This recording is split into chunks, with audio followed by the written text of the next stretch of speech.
ಪ್ರೀತಿವೀಕ್ಷಕರೇ, ಬಾಸಿಂಗಬಲ ಈ ಒಂದು ಕಥೆಯನ್ನ ಶ್ರೀನಿವಾಸ ವೈದ್ಯ ಅವರು ಬರೆದಿದ್ದಾರೆ. ಈ ಕತೆ ಮದುವೆಗಳು ಸ್ವರ್ಗದಲ್ಲೇ ನಿಶ್ಚಯ ಆಗಿರ್ತವೆ ಅಂತಕ್ಕಂಥ ಏನು ನಾಣ್ಣುಡಿ ಇದೆಯೋ ಅದರ ಆಧಾರದ ಮೇಲೆ ನಿಂತಂತಿದೆ. ಕಥೆಯನ್ನ ಶ್ರೀನಿವಾಸ ವೈದ್ಯ ಅವರು ಬಹಳ ಅಚ್ಚುಕಟ್ಟಾಗಿ ತೆಗೆದುಕೊಂಡು ಹೋಗ್ತಾರೆ. ನೋಡೋಣ ಬನ್ನಿ. ಮೊದಲಿಗೆ ಅವರ ಕಿರು ಪರಿಚಯವನ್ನ ಮಾಡಿಕೊಂಡು ಆ ನಂತರದಲ್ಲಿ ಕತೆಗೆ ಹೋಗೋಣ. ಶ್ರೀನಿವಾಸ ವೈದ್ಯ ಅವರು 1936ರಿಂದ 2023ರವರೆಗೆ ಜೀವಿಸಿದ್ದರು. ಇವರು ಧಾರವಾಡ ಜಿಲ್ಲೆಯ ನವಲಗುಂದದಲ್ಲಿ ಜನಿಸ್ತಾರೆ. ಇವರು ಹಾಸ್ಯ ಲೇಖನಗಳನ್ನ ಬರೆಯುವುದರ ಮೂಲಕ ಗುರುತಿಸಿಕೊಂಡಿದ್ದಾರೆ. ಕನ್ನಡ ಸಾಹಿತ್ಯದಲ್ಲಿ ಏನು ಲಲಿತ ಪ್ರಬಂಧ ಅಂತಕ್ಕಂಥ ಒಂದು ಪ್ರಕಾರ ಇದೆಯೋ ಅದರಲ್ಲಿ ಗುರುತಿಸಿಕೊಂಡವರು ಆಗಿದ್ದಾರೆ ಅಂತಕ್ಕಂಥದ್ದು. ಹೀಗೆ ಕನ್ನಡ ಸಾಹಿತ್ಯವನ್ನ ಬೆಳೆಸುವಲ್ಲಿ ತನ್ನ ಛಾಪನ್ನು ಮೂಡಿಸಿದಂತ ಇವರಿಗೆ ರಾಜ್ಯ ಸಾಹಿತ್ಯ ಅಕಾಡೆಮಿ ಪ್ರಶಸ್ತಿ, ಕೇಂದ್ರ ಸಾಹಿತ್ಯ ಅಕಾಡೆಮಿ ಪ್ರಶಸ್ತಿ, ರಾಜ್ಯೋತ್ಸವ ಪ್ರಶಸ್ತಿ, ಹೀಗೆ ಹಲವಾರು ಪ್ರಶಸ್ತಿಗಳು ಬಂದು ಸಂದಿವೆ. ಇದಿಷ್ಟು ಕಿರುಪರಿಚಯದೊಂದಿಗೆ ನಾವು ಈ ಒಂದು ಕಥೆಯನ್ನ ನೋಡೋಣ ಬನ್ನಿ. ಕಥೆಯಲ್ಲಿ ಬರ್ತಕ್ಕಂಥ ಪಾತ್ರಗಳಲ್ಲೇ ಬಹಳ ಮುಖ್ಯವಾದ ಪಾತ್ರಗಳು ಅಂತ ಹೇಳಿದ್ರೆ ಸಣ್ಣೀರವ್ವ ಮತ್ತು ಮಲ್ಲಿಕಾರ್ಜುನಪ್ಪ. ಈ ಎರಡು ಪಾತ್ರಗಳೇ ಬಾಸಿಂಗಬಲ ಅಂತಕ್ಕಂಥ ಕಥೆಗೆ ಇಂಬು ಕೊಟ್ಟಿವೆ. ಸಣ್ಣೀರವ್ವ ದ್ಯಾಮಾಪುರದವಳು, ಮಲ್ಲಿಕಾರ್ಜುನಪ್ಪ ಯರಗಟ್ಟಿಯವನು. ಈ ಎರಡು ಊರಿನ ಸಂಬಂಧಗಳು ಹೇಗೆ ಬೆಸ್ಕೊಳ್ತವೆ ಅದು ಬಾಸಿಂಗದ ಮೂಲಕ ಅಂತಕ್ಕಂಥದ್ದನ್ನ ನೋಡ್ತಾ ಹೋಗೋಣ. ಕಥೆ ಅಚ್ಚುಕಟ್ಟಾಗಿ ಮೂಡಿ ಬಂದಿದೆ, ಕೇಳಿಸ್ಕೊಳ್ತಾ ಹೋಗಿ. ಕಥೆಯ ಆರಂಭ ಕಿತ್ತೂರಿನ ಬಸ್ ಸ್ಟಾಂಡ್ ಅಲ್ಲಿ ಆಗುತ್ತೆ. ಯುಗಾದಿ ಕಳೆದಿದೆ, ಒಂದು 10-12 ದಿನ ಆಗಿದೆ. ಅವತ್ತು ಕಿತ್ತೂರಿನ ಈ ಬಸ್ ಸ್ಟಾಪ್ ನಲ್ಲಿ ವಿಪರೀತ ಗದ್ದಲ. ಜನ ಅಲ್ಲೋಗ್ಬೇಕು ಇಲ್ಲೋಗ್ಬೇಕು ಅಂತೇಳಿ ಬಸ್ ಸ್ಟ್ಯಾಂಡ್ಗೆ ಬಂದು ನೆರೆದಿದ್ದಾರೆ. ಆ ಕಿತ್ತೂರಿನ ಬಸ್ ಸ್ಟಾಪ್ ನಲ್ಲಿ ಅವತ್ತಿನ ದಿನ ಒಬ್ಬ ಹರೆಯದ ಹೆಣ್ಣು ಮಗಳು ಹೊಸ ಇಳಕಲ್ ಸೀರೆ ಉಟ್ಕೊಂಡು ರಬಕವಿ ಕಣದ ಕುಬ್ಸ ತುಟ್ಕೊಂಡು ಬರೋ ಕಂಡಕ್ಟರ್ಗಳು, ಡ್ರೈವರ್ಗಳನ್ನ ಕೇಳ್ತಾ ಇದ್ದಾಳೆ. ಅಷ್ಟೇ ಅಲ್ಲ, ಬರುವ ಪ್ಯಾಸೆಂಜರ್ಗಳನ್ನು ಕೂಡ ಕೇಳ್ತಾ ಇದ್ದಾಳೆ. ಏನಂತ ಕೇಳ್ತಾಳೆ? ಈ ಬಸ್ಸು ಯರಗಟ್ಟಿಗೆ ಹೋಗುತ್ತಾ ಅಂತ ಸಿಕ್ಕವ್ರನ್ನೆಲ್ಲ ಕೇಳ್ತಾ ಇದ್ದಾಳೆ. ಅವತ್ತು ಕಿತ್ತೂರಿನ ಬಸ್ ಸ್ಟಾಪ್ ಅಲ್ಲಿ ಜನ ಹೆಚ್ಚು ಸೇರ್ತಾ ಇದ್ದಾರೆ. ಯಾಕಿರ್ಬೋದು ನೋಡಿ, ಎಲ್ಲಾ ಹೊಲಗಳಲ್ಲಿ ಕಟಾವು ಮುಗ್ದಿರ್ಬೇಕು, ಜೊತೆಗೆ ಮದುವೆ ಕಾಲಘಟ್ಟ ಬಂದಿರ್ಬೇಕು, ಎಲ್ಲಮ್ಮನ ಗುಡ್ಡದ ಜಾತ್ರೆ ಆರಂಭ ಆಗಿರ್ಬೇಕು. ಈ ಎಲ್ಲ ಸನ್ನಿವೇಶಗಳು ಬಂದಿರುವ ಕಾರಣದಿಂದಾಗಿ ಜನ ಕಿತ್ತೂರಿನ ಬಸ್ ಸ್ಟಾಪ್ ಅಲ್ಲಿ ಬಂದು ಜಮಾಯಿಸ್ತಾ ಇದ್ದಾರೆ.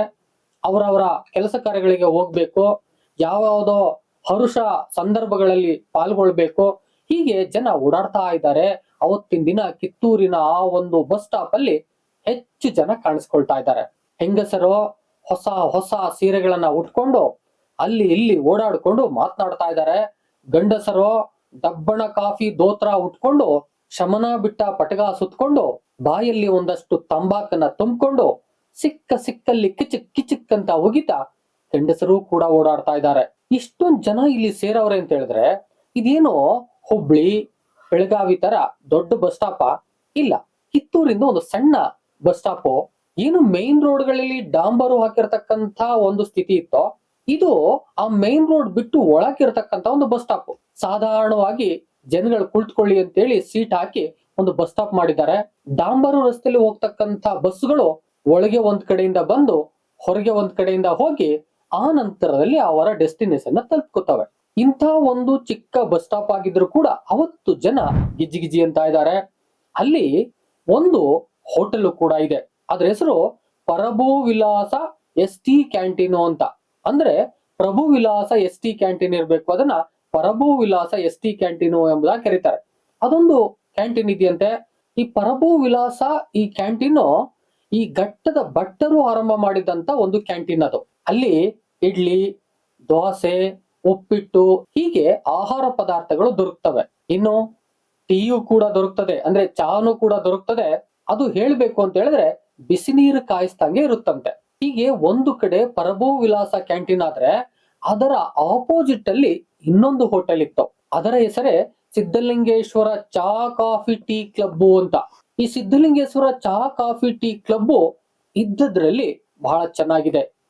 ಎಲ್ಲಾ ಒಂದು ತಿಂಡಿ ತಿನಿಸುಗಳನ್ನ ಚೆನ್ನಾಗಿ ಮಾಡ್ತಾರೆ, ಟೀನು ಚೆನ್ನಾಗಿ ಮಾಡ್ತಾರೆ.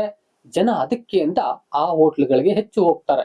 ಇಲ್ಲಿ ಮಂಡಕ್ಕಿ ಉಂಡಿ, ಕಾರದಾಣಿ, ಅತ್ತಿಕಾಯಿ ಪುಗ್ಗೆ, ಮಿರ್ಚಿ, ಜೊತೆಗೆ ಕುದಿಸಿ ಬಟ್ಟಿ ಇಳಿಸಿದ ಚಲೋ ಟೀ, ಬೆಲ್ಲದ್ದು, ಹೀಗೆ ಹಲವಾರು ಆಹಾರ ಪದಾರ್ಥಗಳನ್ನ, ಚಹಾ ಪದಾರ್ಥಗಳನ್ನ ಇಲ್ಲಿ ಬಹಳ ಚೆನ್ನಾಗಿ ಮಾಡೋದ್ರಿಂದ ಜನ ಅಲ್ಲಿ ಹೋಗಿ ಬರ್ತಾ ಇದ್ದಾರೆ. ಹೀಗೆ ಎರಡೂ ಕಡೆಯೂ ಕೂಡ ಹೋಟೆಲ್ಗಳಿದಾವೆ. ಇನ್ನು ಪ್ರಭು ವಿಲಾಸ ಈ ಒಂದು ಕ್ಯಾಂಟೀನ್ ಏನಿತ್ತೋ ಇದಕ್ಕೆ ಹೊಂದಿಕೊಂಡಂತೆ ರಾಜ್ಕುಮಾರ ಪಾನ್ ಭಂಡಾರ ಕೂಡ ಇದೆ. ಅಲ್ಲಿ ಒಂದಷ್ಟು ಸಿಗರೇಟ್ಗಳು, ಪಾನ್ಗಳು, ಲಂಕೇಶ್ ಪತ್ರಿಕೆ, ಮಯೂರ, ಸುಧಾ, ಸಂಯುಕ್ತ ಕರ್ನಾಟಕ, ಹೀಗೆ ಮ್ಯಾಗಜಿನ್ಗಳು ಕೂಡ, ಪತ್ರಿಕೆಗಳು ಕೂಡ ಲಭಿಸ್ತಾ ಹೋಗ್ತವೆ ಈ ಒಂದು ಪಾನ್ ಅಂಗಡಿಯಲ್ಲಿ. ಹೀಗೆ ಒಂದು ಬಸ್ ಸ್ಟಾಪ್ ಅಂದ್ರೆ ಹೇಗಿರ್ಬೇಕೋ ಅದೆಲ್ಲವೂ ಇತ್ತು ಅಂತಕ್ಕಂಥದ್ದನ್ನ ಲೇಖಕರು ಚೆನ್ನಾಗಿ ಕಟ್ಟಿಕೊಟ್ಟಿದ್ದಾರೆ. ಅತ್ತ ಕಡೆ ಒಬ್ಬ ಹೆಣ್ಣು ಮಗಳು ಸಿಕ್ಕವರನ್ನ ಎರಗಟ್ಟಿಗೆ ಬಸ್ ಹೋಗುತ್ತಾ ಅಂತ ಕೇಳ್ತಾ ಇದ್ದಾರೆ.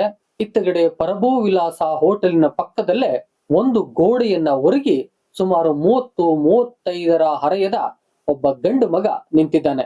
ಎತ್ತರದ ಮೈಕಟ್ಟು, ಹೊಲದಲ್ಲಿ ದುಡಿದು ಕಟ್ಟುಮಸ್ತಾದ ದೇಹ, ಕೆದರಿದ ಕೂದಲು, ಚೂಪಾದ ಮೂಗು, ನಗುವ ಕಣ್ಗಳು, ದಟ್ಟ ಮೀಸೆ, ಎಲೆಡ್ಕಿ ಹಾಕಿದ ಬಾಯಿ, ಬಲಗಡೆ ಕೈಯಲ್ಲಿ ಒಂದು ಸುತ್ತಿದ ರುಮಾಲನ್ನ ಇಟ್ಕೊಂಡಿದ್ದಾನೆ. ಜೊತೆಗೆ ಒಂದು ಬರ್ಕಲಿ ಸಿಗರೇಟ್ ಅನ್ನು ಕೂಡ ತೆಗೆದುಕೊಂಡು ಸೇರ್ತಾ ಇದ್ದಾನೆ. ಇಷ್ಟೆಲ್ಲ ಅವನ ಚಹರೆ ಆಗಿದ್ರೆ ವಿಶೇಷವಾದ ಒಂದು ಲಕ್ಷಣ ಅವನಲ್ಲಿದೆ. ಏನಪ್ಪಾ ಅಂತ ಹೇಳಿದ್ರೆ, ಏನು ಈ ಹೆಣ್ಣು ಮಗಳು ಓಡಾಡ್ತಾ ಇದ್ದಾಳೋ ಅವಳನ್ನೇ ದೃಷ್ಟಿಸಿ ನೋಡ್ತಾ ಇದ್ದಾನೆ. ತೆಳ್ಳಗೆ ತುಂಬಾ ಸುಂದರವಾಗಿದ್ದಂತ ಈ ಹೆಣ್ಣು ಮಗಳನ್ನ ತದೇಕ ಚಿತ್ತವಾಗಿ ನೋಡ್ತಾನೇ ನಿಂತಿದ್ದ ಈ ಒಂದು ಗಂಡು ಮಗ. ಎರಗಟ್ಟಿಗೆ ಹೋಗುವ ಬಸ್ಸನ್ನ ಕೇಳಿ ಕೇಳಿ ಕೇಳಿ ಸುಸ್ತಾದಂತ ಹೆಣ್ಣು ಮಗಳು ಸ್ವಲ್ಪ ನೆರಳಲ್ಲಿ ಕುಳಿತುಕೊಳ್ಳೋಣ ಅಂತ ಹೇಳಿ ಈ ಪ್ರಭು ವಿಲಾಸ ಕ್ಯಾಂಟೀನಿನ ಪಕ್ಕದಲ್ಲಿದ್ದಂತ ಗೋಡೆಯ ನೆರಳಿಗೆ ಅವಳು ಬರ್ತಾಳೆ. ಅದೇ ಗೋಡೆಯನ್ನ ಒರ್ಗಿ ನಿಂತಿದ್ದವನು ಈ ಗಂಡು ಮಗ. ಅವಳು ಪಕ್ಕಕ್ಕೆ ಬರ್ತಿದ್ದ ಹಾಗೇನೆ ಕೈಯಲ್ಲಿದ್ದಂತ ಸಿಗರೇಟ್ ಅನ್ನ ಕೆಳಗೆ ಹಾಕಿ ಕಾಲಿಂದ ತಿಕ್ಕಿ ಆ ನಂತರದಲ್ಲಿ ಸುಮ್ಮನೆ ನಿಂತ್ಕೊಳ್ತಾನೆ ಅವಳನ್ನೇ ನೋಡ್ತಾ.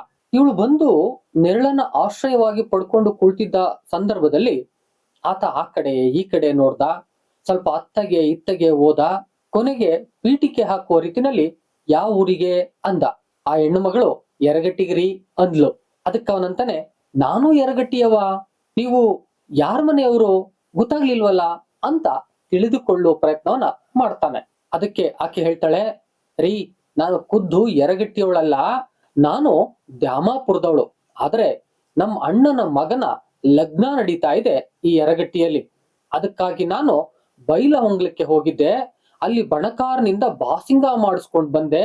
ಚಿತ್ರಗಿ ಸ್ವಾಮಿಗಳಿಗೆ ಪಾದಕ್ಕೆ ಮುಟ್ಟಿಸಿ ಆನಂತರದಲ್ಲಿ ಇದನ್ನ ತಂದು ನಮ್ಮ ಅಣ್ಣನ ಮಗನ ಈ ಒಂದು ಕಾರ್ಯಕ್ಕೆ, ಮದುವೆ ಕಾರ್ಯಕ್ಕೆ ನೀಡಬೇಕು ಅಂತೇಳಿ ಇಲ್ಲಿ ಬಾಸಿಂಗ ತೆಗೆದುಕೊಂಡು ಬಂದಿನಿ ನೋಡ್ರಿ, ಬುಟ್ಟಿನಲ್ಲಿದ್ದಾವೆ ಎಂಬುದಾಗಿ ಆ 2 ಬಾಸಿಂಗಗಳನ್ನ ಬುಟ್ಟಿಯಲ್ಲಿ ಇಟ್ಕೊಂಡಿದ್ದಂತವಳು ಇವನಿಗೆ ತೋರಿಸ್ತಾಳೆ.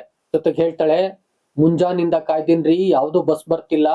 ಅಲ್ಲಿ ಆ ಒಂದು ಬಾಸಿಂಗ ಇಲ್ಲದೆ ಹೋದ್ರೆ ಮದುವೆ ಕಾರ್ಯ ನಡೆಯಬೇಕಲ್ರಿ, ಆ ದಿಸೆಯಿಂದಾಗಿ ನಾನು ಆತ್ರ ಪಡ್ತಿದ್ದೀನ್ರಿ ಎಂಬುದಾಗಿ ಆತನಿಗೆ ಎಲ್ಲವನ್ನ ಹೇಳ್ತಾಳೆ. ಕೊನೆಗೆ ಈತ ಪ್ರಶ್ನೆ ಮಾಡ್ತಾನೆ, ಕಾರ್ಯ ಎಷ್ಟೊತ್ತಿತ್ತು ಎಂಬುದಾಗಿ. ಅದಕ್ಕೆ ಅವಳು ಹೇಳ್ತಾಳೆ, ಮುಂಜಾನೆ ಇತ್ತೇನ್ರಿ, ಆಲ್ರೆಡಿ ಲೇಟ್ ಆಗೋಯ್ತು, ಏನ್ ಮಾಡೋದು ಗೊತ್ತಾಗ್ತಿಲ್ಲ. ಬಾಸಿಂಗ ನನ್ನ ಹತ್ರ ಇದಾವಲ್ರಿ, ಅಲ್ಲಿ ಕಾರ್ಯ ಹೆಂಗ್ ಮಾಡ್ತಾರೆ, ಆ ದಿಸೆಯಿಂದಾಗಿ ಒಂದು ಬಸ್ ಹಿಡಿದು ನಾನು ಬೇಗ ಹೋಗ್ಬೇಕ್ರಿ ಎಂಬುದಾಗಿ ಹೇಳ್ತಾಳೆ. ಇದನ್ನ ಕೇಳಿಸ್ಕೊಂಡಂತ ಈ ಗಂಡು ಮಗ, ಛೇ ಛೇ ಛೇ, ಹಂಗಾರ ಈ ಬಾಸಿಂಗ ವ್ಯರ್ಥ ಆದಂಗ ಆಯ್ತಲ್ರಿ ಅಂತಾನೆ. ಅದಕ್ಕೆ ಅವಳು ಹೇಳ್ತಾಳೆ, ಅದ್ ಹೆಂಗ್ರಿ ವ್ಯರ್ಥ ಆಗುತ್ತೆ, ಈ ಬಾಸಿಂಗ ಇಲ್ದೇನೆ ಅವ್ರ ಕಾರ್ಯ ಹೆಂಗ್ ಮಾಡ್ತಾರೆ, ನಾನು ಹೋದ್ಮೇಲೆ ಕಾರ್ಯ ಆಗೋದು, ಬೇಗ ಬಸ್ ಹಿಡಿದು ಹೋಗ್ಬೇಕು ಎಂಬುದಾಗಿ ಹೇಳ್ತಾಳೆ. ಹೀಗೆ ಸಣ್ಣದಾಗಿ ಮಾತುಕತೆ ಆರಂಭ ಆಗುತ್ತೆ. ಕೊನೆಗೆ ಹೆಸರು ಕೇಳ್ತಾನೆ. ಅವಳು ಹೇಳ್ತಾಳೆ, ಸಣ್ಣೀರವ್ವ ಅಂತೇಳಿ. ನಮ್ಮ ಅವನ ಹೆಸರು ಈರವ್ವ ಅಂತೇಳಿ. ನಮ್ಮವ್ವ ನಾನು ಹುಟ್ಟಿದ ಮೇಲೆ ತೀರೋಗ್ಬಿಟ್ಲು, ಅವಳ ಹೆಸರನ್ನೇ ಇಟ್ಕೊಂಡು ನನ್ನನ್ನ ಸಣ್ಣೀರಿ ಎಂಬುದಾಗಿ ಕರೀತಾರೆ. ಅವಳ ಹೆಸರಿನ ಪರಿಚಯ ಮಾಡ್ಕೊಂಡ ಮೇಲೆ ಈತನು ಕೂಡ ನನ್ನ ಹೆಸರು ಮಲ್ಲಿಕಾರ್ಜುನಪ್ಪ ಅಂತೇಳಿ, ನನ್ನನ್ನ ಮಲಕಾಜಿ, ಮಲಕಾಜಪ್ಪ ಎಂಬುದಾಗಿ ಊರಲ್ಲಿ ಕರೀತಾರೆ ಎಂಬುದಾಗಿ ಈತನೂ ಕೂಡ ಪರಿಚಯವನ್ನ ಮಾಡ್ಕೊತಾನೆ. ಅಷ್ಟರಲ್ಲಿ ಬರ್ರಂತ ಒಂದು ಬಸ್ ಬರುತ್ತೆ. ಓಡೋಗ್ತಾಳೆ, ಕೇಳ್ತಾಳೆ, ಎರಗಟ್ಟಿಗೆ ಹೋಗುತ್ತೇನ್ರಪ್ಪ ಅಂತ ಕೇಳ್ತಾಳೆ. ಅದಕ್ಕೆ ಬೇಸತ್ತ ಕಂಡಕ್ಟರ್ ಹೇಳ್ತಾನೆ, ನಿನಗೇನ್ ತಲೆಗಿಲಿ ಕೆಟ್ಟಿದ್ಯಾ, ಹುಬ್ಳಿಯಿಂದ ದಣೆ ಅಂತ ಬೆಳಗಾವಿಗೆ ಹೊಂಟೈತೆ, ನೀನ್ ಎರಗಟ್ಟಿ ಕೇಳ್ತೀಯಲ್ಲ ಎಂಬುದಾಗಿ ಆತ ಬೇಸರದ ನುಡಿಗಳನ್ನ ಆಡ್ತಾನೆ. ಸಣ್ಣೀರಿ ಮತ್ತೆ ಬೇಸರ ಮಾಡ್ಕೊಂಡು ಮತ್ತೆ ಅದೇ ಜಾಗಕ್ಕೆ ಬಂದು ಕುಳಿತುಕೊತಾಳೆ. ಅಲ್ಲಿದ್ದಂತ ಈ ಮಲ್ಲಿಕಾರ್ಜುನಪ್ಪ ಸಮಾಧಾನದ ಮಾತುಗಳನ್ನ ಆಡ್ತಾನೆ. ಯಾಕ್ರಿ ಬೇಸರ ಮಾಡ್ಕೋತೀರಾ? ಅವು ಸರ್ಕಾರಿ ಬಸ್ಗಳ್ರಿ, ಅವಕ್ ಬೇಕಾದಂಗೆ ಬರ್ತವೆ, ಏನು ಮಾಡಕ್ಕಾಗಲ್ಲ, ಸಮಾಧಾನ ಮಾಡ್ಕೊಳ್ಳಿ, ಬನ್ನಿ ಚಾ ಕುಡಿದು ಬರೋಣ ಎಂಬುದಾಗಿ ಕರೆದು ಬಿಡ್ತಾನೆ. ಸಣ್ಣೀರಿ ಮೊದಲು ಹಿಂದು ಮುಂದೆ ನೋಡ್ತಾಳೆ. ಆ ನಂತರದಲ್ಲಿ ನಮ್ಗೆ ಪರಿಚಯ ಆದವ್ರ ತರ ಇದಾರಲ್ಲ ಎಂಬುದಾಗಿ ಆ ಸಿದ್ಧಲಿಂಗೇಶ್ವರ ಹೋಟೆಲ್ಗೆ ಹೋಗುವಂತ ಸಂದರ್ಭದಲ್ಲಿ ಹಿಂದೆ ಹೊಡ್ತಾಳೆ. ಹೋಗ್ತಾರೆ, ಚಾ ಕುಡಿತಾರೆ, ಮತ್ತೆ ಅಲ್ಲಿಂದ ಬಂದು ಇದೇ ಒಂದು ಪ್ರಭು ವಿಲಾಸದ ಪಕ್ಕದಲ್ಲಿರ್ತಕ್ಕಂಥ ಆ ಗೋಡೆಯ ನೆರಳಿನಲ್ಲೇ ಆಶ್ರಯ ಪಡಿತಾರೆ. ಇಷ್ಟಾಗ್ತಿದ್ದ ಹಾಗೆ ಮಲ್ಲಿಕಾರ್ಜುನಪ್ಪ ಎಲಡ್ಕೆ ಬೇಕಲ್ಲ ಅಂತೇಳಿ ಹುಡ್ಕೋಕ್ ಶುರು ಮಾಡ್ತಾನೆ. ಅವನ ಹತ್ರ ಎಲಡ್ಕೆ ಸಿಗ್ತಾ ಇಲ್ಲ. ಅಷ್ಟರಲ್ಲಿ ಈ ಸಣ್ಣೀರಿ ತನ್ನಲ್ಲಿ ಇದ್ದಂತ ಎಲಡಿಕೆಯನ್ನ ಆ ಚಂಚಿಯಿಂದ ತೆಗೆದು ಕೊಡ್ತಾಳೆ. ಮೊದಲಿಗೆ ಎಲೆಯನ್ನ ತೆಗೆದುಕೊಟ್ಟಂತ ಇವಳು ನಂತರದಲ್ಲಿ ಅಯ್ಯೋ ಶಿವನೇ ಅಂತಾಳೆ. ಹೇಳ್ತಾನೆ, ಏನಾಯ್ತ್ರಿ ಅಂತೇಳಿ. ಅದಕ್ಕೆ ಎಲೆ ಆಯ್ತ್ರಿ, ಸುಣ್ಣ ಇಲ್ವಲ್ರಿ ಎಂಬುದಾಗಿ ಹೇಳ್ತಾಳೆ. ಆತ ಸುಣ್ಣ ನನ್ನ ಹತ್ರ ಐತ್ರಿ, ತಗೊಳ್ರಿ ಎಂಬುದಾಗಿ ಸುಣ್ಣವನ್ನ ಕೊಡ್ತಾನೆ. ಇವನು ಕೂಡ ಹಾಕೊಳ್ತಾನೆ. ಆದರೆ ಆ ಸುಣ್ಣದ ಡಬ್ಬಿಯಿಂದ ಎಡಗೈ ಬೆರಳಲ್ಲಿ ಸುಣ್ಣವನ್ನ ತೆಗೆದು ಆಕೆಯೂ ಕೂಡ ಬೆರಳಲ್ಲಿ ಈಸ್ಕೊಳ್ಳುವಂತ ಸಂದರ್ಭದಲ್ಲಿ ಇವರಿಬ್ಬರ ಬೆರಳು ತಾಗುತ್ತೆ. ಇಬ್ಬರಿಗೂ ಸಂಕೋಚ ಆಗುತ್ತೆ. ಎಲ್ಲೋ ಒಂದು ಕಡೆ ಒಂದು ಶಾಖ ಹೊಡೆದ ಹಾಗೆ ಆಗುತ್ತೆ. ತಕ್ಷಣದಲ್ಲಿ ಆ ಕಡೆ ಒಂದು ಬಸ್ ಬರುತ್ತೆ. ನೋಡ್ತಾಳೆ, ಓಡಿ ಹೋಗ್ತಾಳೆ. ಅಲ್ಲಿ ಕೇಳ್ತಾಳೆ, ಯರಗಟ್ಟಿಗೆ ಹೋಗುತ್ತೇನ್ರಿ ಈ ಬಸ್ಸು ಅಂತಾಳೆ. ಆತ ಕಂಡಕ್ಟ್ರು ನೋಡ್ತಾನೆ, ಏನಮ್ಮ ನಿನಗೆ ಜ್ಞಾನ ಇದೆಯಾ? ಈ 10 ಲಕ್ಷದ ಸೂಪರ್ ಡಿಲಕ್ಸ್ ಬಸ್ಸನ್ನ ನಿನಗೆ ಯರಗಟ್ಟಿಗೆ ಓಡ್ಸಕ್ ಆಗುತ್ತಾ? ನಾವು ಆಗೋದಿಲ್ಲಮ್ಮ, ಗೊತ್ತಾಗೋದಿಲ್ಲ ನಿನ್ಗೆ ಎಂಬುದಾಗಿ ಆತನು ಕೂಡ ಬೈದ್ ಬಿಡ್ತಾನೆ. ಈಕೆ ಯಾವ ಬಸ್ ಅನ್ನು ಕೇಳಿದ್ರು ಕೂಡ ಯರಗಟ್ಟಿಗೆ ಮಾತ್ರ ಹೋಗ್ತಾ ಇಲ್ಲ. ಬೇಸರದ ನುಡಿಗಳನ್ನೇ ಅವರು ನುಡಿತಾರೆ. ಇವಳಿಗೂ ಬೇಸರ ಆಗಿ ಬಂದು ಮತ್ತೆ ಇಲ್ಲೇ ಕುಳಿತುಕೊಳ್ತಾಳೆ. ಇತ್ತ ಮಲ್ಲಿಕಾರ್ಜುನಪ್ಪ ಮತ್ತೆ ನುಡಿತಾನೆ, ಈ ಲಕ್ಷಣ ನೋಡಿದ್ರ ಯರಗಟ್ಟಿಗೆ ನೀನು ಹೋಗೋ ಆಗಿಲ್ಲ, ಈ ಬಾಸಿಂಗ ವ್ಯರ್ಥ ಆಗುತ್ತೆ ಅಂತ ಕಾಣ್ತಾ ಇತ್ತಲ್ಲ ಎಂಬುದಾಗಿ ಮತ್ತೆ ನುಡಿತಾನೆ. ಅಯ್ಯ, ಶುಭ ನುಡಿರಿ ಅಂದ್ರೆ ಯಾಕ್ರಿ ಈಕೆ ಮಾತನಾಡ್ತೀರಿ? ಏನು ಆಗಲ್ಲ, ನಾನು ಹೋದ್ಮೇಲೆ ಕಾರ್ಯ ನಡೆಯೋದು ಎಂಬುದಾಗಿ ಮತ್ತೆ ಸಮಾಧಾನವನ್ನ ಮಾಡ್ಕೊಳ್ತಾಳೆ. ಹೀಗೆ ಸ್ವಲ್ಪ ಹೊತ್ತಾಗುತ್ತೆ. ಈತ ಆಕೆ ಬಗ್ಗೆ ತಿಳ್ಕೋಬೇಕು ಅಂತ ಅನ್ಸುತ್ತೆ. ಕೇಳ್ತಾನೆ, ದ್ಯಾಮಪುರದಾಗ ಒಲಿ ಮನಿ ಇದೆಯಾ? ಗಂಡ ಮಕ್ಕಳು ಇವೆಲ್ಲ ಎಂಬುದಾಗಿ ಕೇಳಬೇಕು ಕೇಳಬಾರ್ದು ಅನ್ನುವಂತ ಸ್ಥಿತಿನಲ್ಲೇ ಕೇಳ್ತಾನೆ.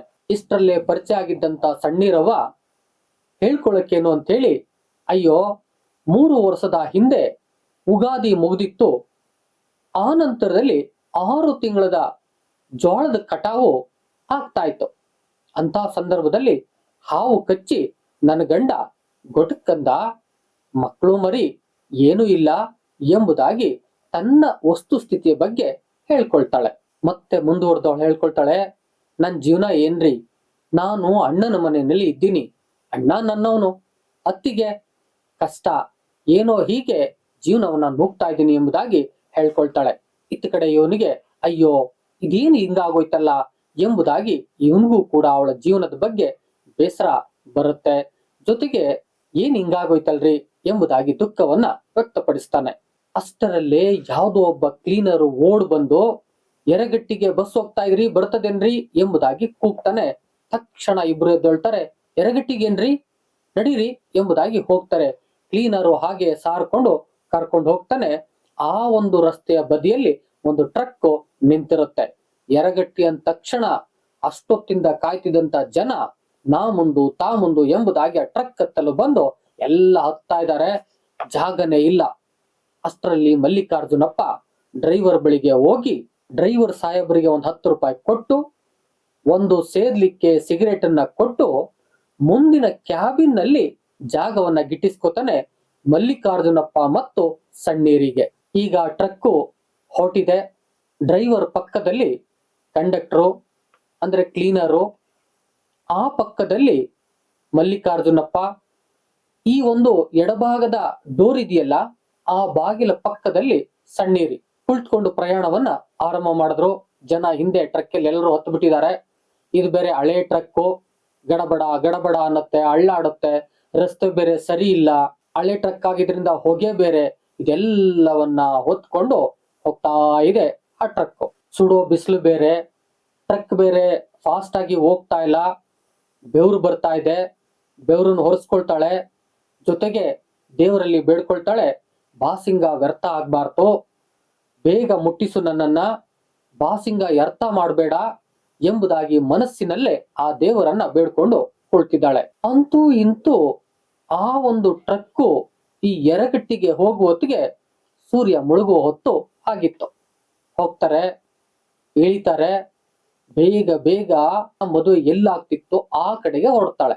ಗೌಡರ ಓಣಿಯಾಗ ಹಾದು ದೇಸಾಯರ ವಾಡೆ ದಾಟಿ ತಿಮ್ಮಪ್ಪನ ಮಠದ ಬಯಲಿಂದ ಹೋಗಿ ಊರ ಹೊರಗಿನ ಹಳ್ಳದ ದಂಡಿ ಮ್ಯಾಗ ವೀರಭದ್ರ ದೇವರ ಗುಡಿ ಇತ್ತು. ಆ ವೀರಭದ್ರ ದೇವರ ಗುಡಿಯಲ್ಲಿ ಅಣ್ಣನ ಮಗನ ಮದುವೆ ಕಾರ್ಯ ಇತ್ತು. ಅಲ್ಲಿಗೆ ಓಡಿ ಓಡಿ ಹೋಗ್ತಾರೆ. ಇತ್ತ ಕಡೆ ಯರಗಟ್ಟಿಯವನು ಮಲ್ಲಿಕಾರ್ಜುನಪ್ಪ ಆದ್ರಿಂದ ಅವನ ಸಹಾಯವು ಕೂಡ ಇದಕ್ಕೆ ಆಗುತ್ತೆ. ವೀರಭದ್ರ ಗುಡಿಯ ಬಳಿಗೆ ಬಂದು ನೋಡ್ತಾಳೆ, ಅಲ್ಲಿ ಅಣ್ಣನ ಮಗ ಮತ್ತೆ ಆ ಕಡೆಯವರು ಯಾರೂ ಕಾಣಿಸ್ತಾ ಇಲ್ಲ. ಎಲ್ಲಾ ಊಟಗಳು ಮುಗಿದು ಕೊನೆಯಲ್ಲಿ ಯಾರೋ ರೊಟ್ಟಿ ತಿಂತ ಕುಳಿತಿದ್ದಾರೆ. ಅವ್ರು ಹೇಳ್ತಾರೆ, ಕಾರ್ಯ ಆಗ್ಲೇ ಮುಗಿದೋಯ್ತು, ಅವರು ಮತ್ತೆ ಒಂದು ಗಾಡಿ ಮಾಡ್ಕೊಂಡು ದ್ಯಾಮಾಪುರಕ್ಕೆ ಹೊರಟೋದ್ರು, ನೀನು ಇಷ್ಟೊತ್ತಿಗೆ ಬಂದಿದ್ದೀಯಲ್ಲಮ್ಮ ಎಂಬುದಾಗಿ ಹೇಳ್ತಾರೆ. ಬಾಸಿಂಗ ನನ್ನ ಹತ್ರ ಇದೆಯಲ್ಲ, ಅಯ್ಯೋ ಅವರು ಯಾವ್ದೋ ಒಂದು ಗಾಡಿ ಕಳಿಸಿ ಬಾಸಿಂಗವನ್ನ ತರಿಸಿ ಮತ್ತೆ ಆ ಕಾರ್ಯವನ್ನ ಮುಗಿಸ್ಕೊಂಡು ಅವ್ರ ಊರ್ಗ್ ಹೋಗಿದಾರಮ್ಮ, ನೀನ್ ಈಗ ಬಂದಿದ್ಯಲ್ಲ ಎಂಬುದಾಗಿ ಹೇಳ್ತಾರೆ. ಎಲ್ಲೋ ಒಂದು ಕಡೆ ಸಣ್ಣೀರಿಗೆ ದಸಕ್ಕನ್ನತ್ತೆ ಜೀವ. ಅಣ್ಣ ಒಪ್ಕೋಬಹುದು, ಅತ್ತಿಗೆ ಒಪ್ಕೋತಾಳ, ನನ್ನ ಈ ಕಾರ್ಯಕ್ಕೆ ಎಷ್ಟು ಸಿಡಿಮಿಡಿಗೊಳ್ತಾಳೆ ಅಂತ ಬಹಳ ದುಃಖವೂ ಆಗತ್ತೆ. ಇದನ್ನೆಲ್ಲವನ್ನ ಕೇಳಿಸ್ಕೊಂಡಂತ ಈ ಮಲ್ಲಿಕಾರ್ಜುನಪ್ಪನಿಗೆ ಬಹಳ ಬೇಸರ ಆಗತ್ತೆ. ಎಲ್ಲೋ ಒಂದ್ ಕಡೆ ಕಸಿವಿಸಿ ಅಂತ ಅನ್ಸುತ್ತೆ. ಏನ್ ಮಾಡ್ಬೇಕು ಅಂತ ಗೊತ್ತಾಗ್ತಾ ಇಲ್ಲ. ಕೊನೆಗೆ ಸಮಾಧಾನವನ್ನು ಮಾಡ್ತಾನೆ, ಬಿಡು, ಆ ಕಾರ್ಯ ಮುಗ್ದಿದೆಯಲ್ಲ, ಎಲ್ಲ ಆಗಿದೆ, ನೀನೇನೋ ಇದನ್ ಬೇಕು ಅಂತ ಮಾಡ್ಲಿಲ್ವಲ್ಲ, ಬೆಳಿಗ್ಗೆಯಿಂದ ಬಸ್ ಇಲ್ಲ, ಕಷ್ಟಪಟ್ಟು ಬಂದಿದ್ದನ್ನ ನಾನೇ ನೋಡಿದ್ದೀನಿ, ಸಮಾಧಾನ ಮಾಡ್ಕೋ ಎಂಬುದಾಗಿ ಸಮಾಧಾನದ ಮಾತುಗಳನ್ನ ಆಕೆಗೆ ನುಡಿತಾನೆ. ಮಲ್ಕಾಜಪ್ಪ ಒಂದೆರಡು ನಿಮಿಷ ಯೋಚನೆಯನ್ನ ಮಾಡ್ತಾನೆ. ಎಲ್ಲೋ ಒಂದ್ ಕಡೆ ಈ ಎಲ್ಲ ಕಾರ್ಯಗಳನ್ನ ನೋಡ್ತಾ ಇದ್ರೆ ಏನೋ ಆಗಿದೆಯಲ್ಲ, ನಾನು ಆ ಹುಡುಗಿಯನ್ನ ಮಧ್ಯಾಹ್ನ ನೋಡಿದಾಗ ನನಗೆ ಬೇರೆ ಏನೋ ಅನ್ನಿಸ್ತಾ ಇತ್ತಲ್ಲ, ಇದೆಲ್ಲದಕ್ಕೂ ಹಿಂಬು ಕೊಡುವಾಗಿದೆಯಲ್ಲ, ಏನ್ ಮಾಡೋದೀಗ ಎಂಬುದಾಗಿ ತಲೆಯಲ್ಲಿ ಯಾವ್ಯಾವುದೋ ಹೊಳಪುಗಳನ್ನ ಹೊಳಿಸ್ಕೊಳ್ತಾ ಇದ್ದಾನೆ. ಕೊನೆಗೆ ಮಾತಾಡ ಹತ್ತಾನೆ, ಚಿಂತೆ ಮಾಡಬೇಡ, ನಿನ್ಗೊಂದ ಮಾತ ಹೇಳ್ತೀನಿ ನೋಡು, ನೀ ಹ್ಯಾಂಗ ಗಂಡನ್ನ ಕಳ್ಕೊಂಡ ಮಕ್ಕಳು ಮರಿ ಇಲ್ಲದ ಹುಡುಕಿ ಹೆಂಗಸಾಗಿದೀಯ, ಹಂಗ ನಾನು ಹೆಂಡತಿನ ಕಳ್ಕೊಂಡ ಇಮ್ನಿ ಗಂಡ ಆದೇನು. ಹೋದ ವರ್ಷ ನನ್ನ ಆಕಿ ಕಟ್ಟಿನ ಜ್ವರ ಬಂದು ಒಮ್ಮೆಲೆ ಹೋಗ್ಬಿಟ್ಲು. ನಾನು ನನ್ನವ್ವ ಮುದುಕಿ ಜೊತೆ ಇದ್ದೀನಿ. ನನ್ಗ ಯರಗಟ್ಟಿನಲ್ಲಿ 4 ಕೂರಿಗೆ ಹೊಲ ಇದಾವು, ಊರಾಗ ಒಂದು ಮನೆ ಐತಿ, 4 ಎತ್ತಿನ ಕಮತ ಐತಿ, ಹೊಟ್ಟೆ ಬಟ್ಟಿಗೆ ಚಿಂತಾ ಇಲ್ಲ ನೋಡು ನನಗೆ. ನೀ ಯಾರ ಎಷ್ಟರ ಮಟ್ಟ ನಿಮ್ಮ ಅಣ್ಣನ ಮನೆಯಲ್ಲಿ ಕೆಲಸ ಮಾಡ್ಕೊಂಡಿರ್ತಿ, ಜೊತೆಗೆ ಅಣ್ಣನ ಹೆಂಡತಿ ಹೇಳ್ದಾಗೆ ಕೇಳ್ಕೊಂಡಿರ್ತಿ. ನೀನೇನಾದ್ರೂ ಮನ್ಸು ಮಾಡೋದಿದ್ರ 2 ಬಾಸಂಗ ಇದ್ದಾವು ನೋಡು ಅಂತಾನೆ. ಮದುವೆ ಆಗುವಂತ ನೇರವಾಗಿ ಕೇಳ್ದೆ ಇದ್ರು ಕೂಡ ಅದನ್ನ ಸುತ್ತಿ ಬಳಸಿ ಹೇಳಕೊಟ್ಟಿದ್ದಾನೆ ಮಲ್ಲಿಕಾರ್ಜುನಪ್ಪ. ಎಷ್ಟರ ಅಲ್ಲಿ ಹೆಣ್ಣು ಮಗಳು ಏನೂ ಹೇಳೋಕಾಗ್ದೇನೆ ಹಾಗೆ ತಲೆಯನ್ನ ಬಾಗಿಸ್ತಾಳೆ. ಸಣ್ಣೀರಿ ಹೂ ಅನ್ಲಿಲ್ಲ, ಮೂತಿಯನ್ನ ಕೆಳಗಾಕಿ ಹಲ್ಲಾಗ ಸೆರಗ ಜಗ್ಗಿಕೊಂಡು ಎಡಗಾಲ ಹೆಬ್ಬಟ್ಟಿನಿಂದಲೇ ರೋ ಅಂತ ಒಂದ್ ಅರ್ಧ ರೌಂಡಿನ ಗಿರಿಮಿಟ ಹೇಳಿದಳು, ಅರ್ಧ ಚಂದ್ರಮನಾಗುವಂತೆ. ಇದೆಲ್ಲವನ್ನ ಮಲ್ಲಿಕಾರ್ಜುನಪ್ಪ ಗಮನಿಸ್ತಾ ಇದ್ದಾನೆ. ಇದಿಷ್ಟು ಕೂಡ ಅವನಿಗೆ ಗೊತ್ತಿಲ್ದೇನೆ ಏನಿಲ್ಲ, ಆದ್ರೂ ಕೂಡ ಅವಳ ಬಾಯಿಂದಲೇ ಹೂ ಅನ್ನಿಸ್ಬೇಕಲ್ಲ ಎಂಬುದಾಗಿ ಕೇಳ್ತಾ ಇದ್ದಾನೆ. ಕೊನೆಗೆ ಸಣ್ಣೀರಿ, ನಂದೇನ ಹೆಂಗೋ ಆಗ್ತೈತಿ, ಆದ್ರ ಪಾಪ ಬಾಸಿಂಗ ವ್ಯರ್ಥ ಆಗ್ಬಾರ್ದಲ್ಲ ಎಂಬುದಾಗಿ ಅವಳು ಕೂಡ ಸೂಚ್ಯವಾಗಿ ನುಡಿತಾಳೆ. ಒಪ್ಪಿಗೆ ಇದ್ರೂ ಕೂಡ ಇಲ್ಲ ಅನ್ನೋ ಹಾಗೆ ನುಡಿತಾಳೆ. ಬಾಸಿಂಗದ ಮೇಲೆ ಎತ್ತಾಕ್ತಾಳೆ. ಮಲ್ಲಿಕಾರ್ಜುನಪ್ಪಗೆ ಅನ್ಸುತ್ತೆ, ಈಕೆನು ಬಾಳ ಇದ್ದಾಳೆ, ಹೂ ಅನ್ನೋದು ಬಿಟ್ಟು ಬಾಸಿಂಗದ ಮೇಲೆ ಎತ್ತಾಕ್ತಾಳ ಎಂಬುದಾಗಿ ಅನ್ಕೊಂಡು ಇನ್ನೇನು ಒಪ್ಪಿಗೆ ಸಿಕ್ಕಾಗ್ತಲ್ಲ ಎಂಬುದಾಗಿ ಊರವ್ರಿಗೆ ಹೇಳ್ ಕಳಿಸ್ತಾನೆ. ಅವನಿಗೆ ಹೇಳ್ ಕಳಿಸ್ತಾನೆ, ಆರತಿಗೆ ಮುತ್ತೈದರಿಗೆ ಹೇಳ್ ಕಳಿಸ್ತಾನೆ, ದ್ಯಾಮಾಪುರಕ್ಕೆ ಟ್ರ್ಯಾಕ್ಟರ್ ಕೊಟ್ಟು ಕಳಿಸಿ ಅಣ್ಣನ ಕಡೆಯವರು ಬರೋ ಹಾಗೆ ನೋಡ್ಕೊತಾನೆ. ಊರಿನಲ್ಲಿ ಎಲ್ರು ಕೂಡ ಈ ವೀರಭದ್ರ ಗುಡಿಯ ಕಡೆ ಹೊರಟಿದ್ದಾರೆ. ಜೊತೆಗೆ ಸಂಗಮೇಶ್ವರ ಬ್ಯಾಂಡ್ ಕಂಪನಿಯವರು ಬಂದು ಬ್ಯಾಂಡ್ ನ ಬಾರಿಸ್ತಿದ್ದಾರೆ. ದೂರದಿಂದ ಬಂದಂತ ಸುಂದರಂಗ ಜಾಣ ಅಂತಕ್ಕಂತ ಹಾಡಿಗೆ. ಇಷ್ಟರಲ್ಲೇ ಸೂರ್ಯ ಮುಳುಗ್ತಾ ಇದ್ದಾನೆ. ಗೋಧೂಳಿ ಕಾಲ, ದನಕರುಗಳೆಲ್ಲ ಮೇಯೋಕ್ ಹೋಗಿದ್ದವು ಬರ್ತಾ ಇದಾವೆ. ಅಂಬಾ ಅನ್ನೋ ಸೌಂಡ್ ಹಿಂಡು ಹಿಂಡಾಗಿ ಕೇಳಿಸ್ತಾ ಇದೆ. ಊರಲ್ಲಿ ಆಲ್ರೆಡಿ ರೊಟ್ಟಿ ಸುಡೋದಕ್ಕೆ ಆರಂಭ ಮಾಡ್ತಿದ್ದಾರೆ. ಅದರ ಘಮ ಘಮ ಕೂಡ ಬರ್ತಾ ಇದೆ. ಇದೇ ಗೋಧೂಳಿ ಸಂದರ್ಭದಲ್ಲಿ ಆಕಾಶದಲ್ಲಿ ನಂದಿ ಮ್ಯಾಗೆ ಕುಳಿತುಕೊಂಡಂತ ಶಿವ ಪಾರ್ವತಿಯರು ಬಿಜಾಪುರದಿಂದ ಜಮಖಂಡಿ, ಮುಧೋಳ, ಗೋಕಾಕ ಮಾರ್ಗವಾಗಿ ಯರಗಟ್ಟಿ, ಸವದತ್ತಿ, ಹುಬ್ಬಳ್ಳಿ ಮ್ಯಾಗ ಹಾದು ಶ್ರೀಶೈಲಕ್ಕೆ ಹೊರಟಿದ್ದಾರೆ. ಈಗ ಯರಗಟ್ಟಿಗೆ ಬರ್ತಾ ಇದ್ದಾರೆ. ಅಷ್ಟರಲ್ಲಿ ಪಾರ್ವತಿ ನೋಡ್ತಾಳೆ, ಏನೋ ಶಬ್ದ ಬರ್ತಾ ಇದೆ. ಈ ಕಾಲದಲ್ಲಿ ಏನೋ ಶುಭ ಕಾರ್ಯ ನಡೀತಾ ಇದೆ, ಇಲ್ಲಿ ನೋಡ್ಬೇಕಲ್ಲ ನಿಂತು ಎಂಬುದಾಗಿ ಶಿವನಿಗೆ ಹೇಳ್ತಿದ್ದಾಳೆ. ಇದನ್ನ ನೋಡ್ಕೊಂಡು ಹೋಗ್ಬಿಡೋಣ, ಇಲ್ಲೇನೋ ಶುಭ ಕಾರ್ಯ ನಡೀತಿದೆ, ಒಂದು ಹಾರೈಕೆ ಮಾಡಿ ಹೋಗ್ಬೋದಲ್ಲ ಎಂಬುದಾಗಿ ಶಿವನನ್ನ ಕೇಳ್ತಾಳೆ. ಶಿವ, ಈಗಾಗ್ಲೇ ನಮ್ಗೆ ತಡ ಆಗಿದೆ, ಇದು ಬೇರೆ ನಿಂದ ಎಂಬುದಾಗಿ ಹೇಳ್ಬೇಕು. ಅಷ್ಟರಲ್ಲೇ ಹೆಂಡತಿ ಹೇಳದ್ಮೇಲೆ ಇನ್ನೇನ್ ಮಾಡಕ್ಕಾಗತ್ತೆ, ನಿಂತು ಹೋಗ್ಬೇಕಲ್ಲ ಎಂಬುದಾಗಿ ಹೆಂಡತಿ ಮಾತನ್ನ ಮೀರದೇ ಇರತಕ್ಕಂತ ಶಿವ ಅಲ್ಲಿ ನಿಲ್ತಾನೆ. ನಂದಿಯನ್ನು ಕೂಡ ನಿಲ್ಲಿಸ್ತಾನೆ. ಜೊತೆಗೆ ಹೇಳ್ತಾನೆ, ನಂದಿಗೆ ಮೇವಲ್ಲ ಬೇಕಲ್ಲ, ಹೆಚ್ಚು ಹೊತ್ತಾದ್ರೆ ನಮ್ಗೆ ಅಲ್ಲಿ ಸಿಗೋದಿಲ್ವಲ್ಲ ಮೇವು ಎಂಬುದಾಗಿ ಕಾರಣವನ್ನು ಪಾರ್ವತಿಗೆ ಕೊಟ್ಟಾಗ, ಅದೆಲ್ಲ ಇರ್ಲಿ, ಇಲ್ಲಿ ನಡ್ತಕ್ಕಂತ ಕಾರ್ಯವನ್ನ ನಾವು ನೋಡೋಗ್ಬೇಕು ಎಂಬುದಾಗಿ ಹಠ ಹಿಡಿದಾಗ ಅಲ್ಲಿ ಶಿವ ನಿಲ್ತಾನೆ. ಇತ್ತ ಕಡೆ ವೀರಭದ್ರನ ಗುಡಿಯಲ್ಲಿ ಈ ಮಲ್ಲಿಕಾರ್ಜುನಪ್ಪ ಸಣ್ಣೇರಿಗೆ ಈ ಶುಭ ಕಾರ್ಯ ನಡೀತಾ ಇದೆ. ಅಷ್ಟರಲ್ಲಿ ನೋಡಿದಂತ ಶಿವ ಪಾರ್ವತಿಯರು ಈ ಇಬ್ಬರಿಗೂ ಕೂಡ ಹರಸಿ ಆನಂತರದಲ್ಲಿ ಹೊರಡ್ತಾರೆ. ಆ ಸಂದರ್ಭದಲ್ಲಿ ಪಾರ್ವತಿ ಕೇಳ್ತಾಳೆ, ಸ್ವಾಮಿ, ನೀವು ಆ ಕಾಮಣ್ಣನನ್ನ ಸುಟ್ಟಿರಿ, ಆದ್ರೆ ಇಲ್ಲಿ ಎಲ್ಲೋ ಒಂದು ಕಡೆ ಮೋಹ ಅಂತಕ್ಕಂಥದ್ದು ಹುಟ್ಟಿ ಹೀಗೆ ನಡೀತಾ ಇದ್ದವಲ್ಲ ಮದುವೆಗಳು ಎಂಬುದಾಗಿ ಹೇಳ್ತಾಳೆ. ಅದಕ್ಕೆ ಶಿವ ಹೇಳ್ತಾನೆ, ಎಲ್ಲಿ ಒಂದು ವೇಳೆ ಏನಾದ್ರೂ ಕಾಮನ್ನ ಸುಟ್ಟಿ ಅವನು ಮತ್ತೆ ಹುಟ್ಟೇ ಇದ್ದಿದ್ರೆ ಈ ಬಾಸಿಂಗ ವ್ಯರ್ಥ ಆಗ್ಬಿಡ್ತಿದ್ವಲ್ಲ, ವ್ಯರ್ಥ ಆಗ್ಬಾರ್ದಲ್ಲ ಎಂಬುದಾಗಿ ಸೂಚ್ಯವಾಗಿ ನುಡಿದು ಮುಂದೆ ಹೊರಟು ಬಿಡ್ತಾರೆ ಅಂತಕ್ಕಂಥದ್ದು. ಇತ್ತ ಕಡೆ ವೀರಭದ್ರನ ಗುಡಿಯಲ್ಲಿ ದ್ಯಾಮಾಪುರದ ಹುಡುಕಿ ಹೆಂಗಸು ಸಣ್ಣೀರವನಿಗೂ ಮತ್ತು ಯರಗಟ್ಟಿಯವನ ಯಮುನೀವರ ಮಲ್ಲಿಕಾರ್ಜುನಪ್ಪನಿಗೂ ಬೈಲಹೊಂಗಲದ ಸ್ವಾಮಿಗಳ ಆಶೀರ್ವಾದ ಮಾಡಿ ಕೊಟ್ಟಂತ ಬಾಸಿಂಗ ಕಟ್ಟಿ ಅಯ್ಯೋರು ಊರವರು ಸೇರಿ ಲಗ್ನ ಕಾರ್ಯ ನಡೆಸೇ ಬಿಟ್ರು ಅಂತಕ್ಕಂಥದ್ದು.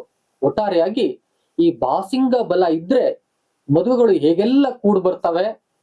ಈ ಒಂದು ಮದುವೆಗಳು ಅಂತಕ್ಕಂಥವು ಅಥವಾ ಗಂಡು ಹೆಣ್ಣಿನ ಈ ಸಂಬಂಧ ಅಂತಕ್ಕಂಥದ್ದು ಸ್ವರ್ಗದಲ್ಲೇ ನಿಶ್ಚಯ ಆಗಿರ್ತದೆ ಅಂತಕ್ಕಂಥದ್ದನ್ನ ಎಲ್ಲೋ ಒಂದು ಕಡೆ ಈ ಕತೆ ಸಾಬೀತುಪಡಿಸುವಂತೆ ನಡೆದು ಹೋಗುತ್ತೆ ಅಂತಕ್ಕಂಥದ್ದು. ಪ್ರೀತಿವೀಕ್ಷಕರೇ, ಇದಿಷ್ಟು ಕಥೆಯ ಸಾರ ಆಗಿತ್ತು. ವಿಡಿಯೋ ಇಷ್ಟ ಆಗಿದ್ರೆ ಒಂದು ಲೈಕ್ ಮಾಡಿ, ಎಷ್ಟೋ ಮಂದಿಗೆ ಬೇಕಾಗುತ್ತೆ ಶೇರ್ ಮಾಡಿ. ಏನಾದ್ರು ಕೇಳ್ಬೇಕು ಹೇಳ್ಬೇಕು ಅಂತ ಹೇಳಿದ್ರೆ ಕಾಮೆಂಟ್ ಬಾಕ್ಸ್ ಅಲ್ಲಿ ಹೋಗಿ ಒಂದು ಕಾಮೆಂಟ್ ಮಾಡಿ. ನೀವಿನ್ನೂ ನನ್ನ ಚಾನೆಲ್ ನ ಸಬ್ಸ್ಕ್ರೈಬ್ ಆಗದೆ ವಿಡಿಯೋ ನೋಡ್ತಾ ಇದ್ರೆ ದಯವಿಟ್ಟು ಸಬ್ಸ್ಕ್ರೈಬ್ ಮಾಡ್ಕೊಳ್ಳಿ. ನೀವೇನಾದ್ರು ಮೆಂಬರ್ಶಿಪ್ ತೆಗೆದುಕೊಂಡಿಲ್ಲ ಅಂತ ಹೇಳಿದ್ರೆ ಜಾಯಿನ್ ಬಟನ್ ಮೇಲೆ ಹೋಗಿ ಕ್ಲಿಕ್ ಮಾಡಿ ಜಾಯಿನ್ ಆಗುವುದರ ಮೂಲಕ ಮೆಂಬರ್ಶಿಪ್ ನ ತೆಗೆದುಕೊಳ್ಳಿ. ನಾನ್ ಮಾಡ್ತಕ್ಕಂಥ ಇಂಪಾರ್ಟೆಂಟ್ ವಿಡಿಯೋಗಳು, ಮಾಹಿತಿ ಭರಿತ ವಿಡಿಯೋಗಳು, ಸಿಲೆಬಸ್ಗಳು ನಿಮ್ಗೆ ಬೇಗ ಬಂದು ತಲುಪ್ತವೆ. ಮತ್ತೊಂದು ಇನ್ಫಾರ್ಮೇಟಿವ್ ವಿಡಿಯೋ ಜೊತೆ ನಿಮ್ಮೊಟ್ಟಿಗೆ ಬರ್ತೀನಿ. ಅಲ್ಲಿವರೆಗೆ thank you one and all, love you all. Video ನೋಡಿದ ಪ್ರತಿಯೊಬ್ಬರಿಗೂ ಕೂಡ ಅನಂತ ಧನ್ಯವಾದಗಳು. ಮತ್ತೆ ಭೇಟಿ ಆಗ್ತಿರೋಣ.